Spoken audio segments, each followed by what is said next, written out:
Už dávno bylo dokázáno, že cestování je skutečným lékem na stres a vyhoření. Proto s manželem často vyrážíme i na jednodenní výlety, abychom si dobili baterky. Tentokrát padla naše volba na malebné městečko Březová nedaleko Karlových Varů, kde se uprostřed úžasné přírody nachází útulný glamping Quiet Anomaly. Místo městského hluku vás tu bude rušit leda tak zpěv ptáků. V areálu najdete celkem 6 úžasných maringotek, které mají uvnitř vše potřebné pro pohodlný pobyt. Kávovar, sporák, sprchu a projektor. To je mimochodem skvělá věc a třešničkou na dortu jsou panoramatická okna s výhledem do lesa.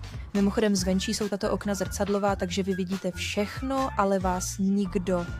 Dalším bonusem tohoto místa je sauna a grill, takže si to tu můžete užít na 100%. Pokud se vám nechce vařit, jídlo si můžete objednat přímo na místě, nebo si ho vzít s sebou, jako jsme to udělali my, upřímně, užili jsme si to tam neskutečně, takže vám tohle místo vřele doporučujeme. Náš domeček byl B1, kdyby něco.